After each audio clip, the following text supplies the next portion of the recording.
Hey guys, what's been happening? Welcome back to my newest Pokemon Wi-Fi battle. This one is gonna be against a fellow friend from Skype. We decided to have a friendly match, but he decided to bring a more lousy based team. I mean, when you see a Ninjask get Shanina, you should know it's a more lousy based team. He's got like so many Pokemon weak to Stealth Rocks. As long as I put those up, I see his team being of no threat to me. So let's get this started. I am running a Lickitung, I guess for some original purposes. I guess for gimmicky, seeing him, and with Evilite he still has that decent bulk. But in total respect, I was testing this guy out. I don't have too many entry hazard running around, exception of Stealth Rocks.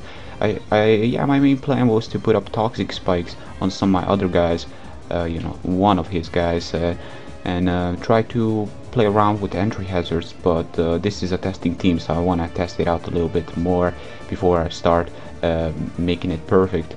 But what is a perfect team? That's the question here. Yeah, I'm gonna toxic. He's gonna predict me to wish first turn, I guess. So he goes for another +2, which is +4. He should have just attacked me, just playing it safe.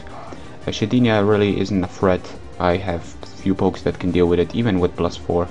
But Leafeon coming in after Shedinia go down, I'm gonna need to switch out to Mesprit. A weird ass switch, I know, but I'm kind of thinking he's gonna predict the Ice Beam. But the thing is, Leafeon is still quite fast and he can outspeed me. But I'm gonna take this opportunity to just go for the Stealth Rocks now. With +2, that Leaf Blade nearly takes me out. I was quite surprised by the damage input that did. And now I made another mistake, which is gonna cost me my Torterra. A little spoilers here, but judging by the damage, you pretty much know that I cannot switch out now. Yeah, with +4, I guess he knows that I cannot really touch him that badly. Leafeon still has respectable defense, actually great defense, just poor HP. But I'm gonna go for the Toxic, and I see the damage, and I'm really surprised how much that Leaf Blade did to me. I mean, that's with +2, and +4 is easily gonna take me out, and he's gonna decide to wish. I should have just played offensive, even going for like minimum damage, but minimum resisted damage, but still it would have been way greater. Yeah, I was surprised the damage he's been doing to me, because I've been taking Braver from Guts boosted Swallow and surviving it, and this is a standard damage. Even with +2, it's still Leaf Blade, and I guess I'm just underestimating Leafeon in general. Poison doing its toll. Torterra is gonna go down. I cannot switch out now. I'm really fearing the quick attack, just to do that extra damage before I take him off. I know I can survive the +4 quick attack, but I see he doesn't run quick attack, so I'm really guessing what was his plan. Just going for the Leaf Blade, with +4 kind of makes sense. But what was his last move? That's the question here. I don't know. I don't really face sword dancing Leafeons everywhere. Then again, he's running. Yeah, I'm really surprised. I guess he doesn't run quick attack. Still, I did take him out. I didn't bluff. I did run the Scarf, and I guess he was thinking I'm bluffing, but I didn't. I'm just gonna Dragon Tail this Dragonair back to Tallahassee, and here comes the Marowak. So Marowak is a threat, but I know he's gonna Earthquake. Just go for that stab. If he does go for a Sword Dance or something of that sort, I can definitely just do some damage, but he didn't do that. Now I guess he's gonna predict me to play offensive, and I'm pretty safe to go for the Ice Beam or Psychic. But Marowak can definitely survive the Psychic, so I'm pretty sure he was predicting the Ice Beam here. Unfortunately, he's gonna get Stealth Rock damage, and I'm gonna decide to just Healing Wish away. Go to Lickitung, and this is gonna prove to be a pain against him. I know it's only a Lickitung, but this one is running Eviolite, and I guess I was hoping this guy is gonna be a little bit better than Licky, but who am I kidding here? I should have already noticed. I guess I forgot that Licky's base HP is greater than Lickitung's. You see the Ice Beam, I take it like a true champ. This thing with Eviolite, his special defense is it's Stalking Tentacruel, just with a little bit better HP stats. But then again, the lack of leftovers really does show, and the lack of that real power, because Lickitung without being invested in attack really has no power at all, without any curses up. A Dragon Tail is really not doing much, and it's doing so little that you pretty much PP stalling your own Dragon Tail if he does like a run slack off, and all that recovery base moves without any toxic spike support. So toxic spikes are most needed, or spikes, or entry hazard in general. You're gonna see what I'm talking about a little bit later on. Lickitung attack stat is like 120 or even less than that. That's kind of pathetic, and yeah, but I was really hoping to use this guy, original purposes, just to see him once in a while with that big ass tongue he's got. But it's not gonna work. I'm gonna definitely need to change this guy to Licky. You're gonna see with +2 I'm definitely gonna break his sub. I'm really I was kind of scared with +1. I was thinking he's gonna survive it, and that would have been a big problem, switching out to Marowak, getting all those plus all those boosts, and that can definitely be a threat. Lickitung, not being EV trained in defense, Evilite still does pack some defense at that point, and I guess it does have some beneficial things to it with that Evilite. But the thing is, the lack of attack pretty much means you're PP Stone your Dragon Tail without much curses going on, and then you have the biggest problem. The biggest problem with Lickitung is that in total respect, his stats just aren't as good as Licky, even after being not fully evolved Pokemon with Evilite.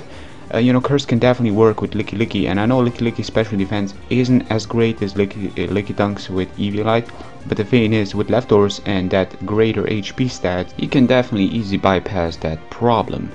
Now, I'm just gonna Dragon Tail the Marowak, and I'm gonna force him to go into his Dragonair. He's gonna get the Shed Skin. Quite unfortunate, because now he's gonna start PP Stalling my Dragon Tail. I'm not at +6, I should just go +6, but he's got few Pokemon that can stop me from setting up. But then again, Stealth Rocks are up there, so his Desert Yum cannot just switch in here freely all the time.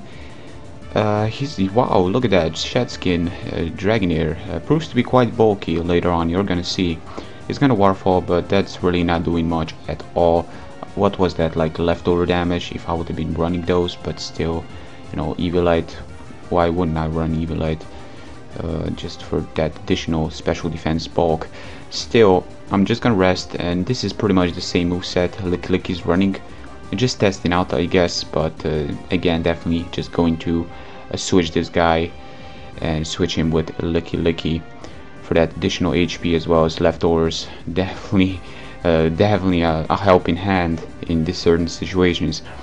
Yeah, I'm gonna keep on using the curse with Sleep Talk, and yeah, definitely entry hazards. Why aren't I running those? I mean, I do have Stealth Rocks, but still, I guess his team is weak to it, and this is really beginning stage of testing. So this is my second time battling with this team. The first time I battled against a person from Smogon. Now, if you're watching this, I want to apologize to you for not replying to you. We were battling and we got a blue screen, but when I'm battling, I really aren't on Smogon. I just aren't typing with people, because I want to take my time. I don't want to get distracted by anything. People tend to say I'm watching television when I'm battling, just all these random reasons when they lose. I want to apologize to you, because you did end the conversation bar by the time I get on Smogon. So if you're watching this team, yes, it was me when you were asking if it is Xenon. Wow, that I'm quite surprised. I was on Smogon Wi-Fi Finder, and the last 3 people know me. And the reason I'm running another name in there is because sometimes I don't want people to know what kind of team I'm running. I tend to run the same team a few times, and people can just check out my channel and pretty much get the advantage. So I don't want people to counter team me. I want to have a real fresh balanced battle when I don't know how my opponent is thinking, when he doesn't know much about me. Just a little bit relaxing going on. But that's not gonna work. But I have a little favor I'm gonna ask of you guys a little bit later on, so please stay with me here. It's quite important. Yeah, if you want to get involved with this Pokemon fanatic shit. Why did I say shit? I have no idea. Anyways, I'm just gonna go for the offensive move against this Doombringer and finish him off with my Doombringer Tauros. Tauros against Dragonair. I'm just gonna Rock Slide. Don't want to miss, because 85 tends to miss all the time for me nowadays. I don't know why. It's just 85. It's talking 50 for me. So I'm quite surprised I hit the first time. But Rock Slide twice is gonna prove to be enough to take him out. The funny part is I believe he did PP stall Dragon Tail, but that was the game. So I still hope you guys have enjoyed. If you did, give a like. It's most motivating and keeps me going forward. And I do have a favor to ask of you guys. If you would please leave me a good balanced team. Nowadays, you know, I really feel like I need to make a team every time I battle, like a new team every time I battle, because people tend to know my moveset completely. And you know, I'm not saying that I cannot deal with people that counter team. Of course you can deal with everybody, but the thing is, when I go on Skype, I feel like, you know, trying to bring a team that people don't know about, you know, I just have more fun with it. And like I said, people just get that element of surprise at times. That's even more enjoyable. But using the same team over and over and over again, and thinking about a new team and making a new team every 2 battles, can get a little bit annoying. So I want you guys to spare me time here, for me to have more time to record, more time to upload and narrate, to make my life a little bit easier, by requesting me to use a good bouncy team. It can be underused, overused, it can be any tier, exceptional Ubers. I don't take those, sorry, and I don't take Lil Cups. I'm gonna look for balance here. I'm gonna look for two things. Team to have that balance, if it's tankish team, you know, to have the balance, or if it's offensive, fully offensive, to have that balance between physical and special, so I don't have too many physical attackers on, you know, on my side being walled by certain physical defensive god. So that's the problem. The second problem is team weakness and team balance. You know, I'm really looking for those as well.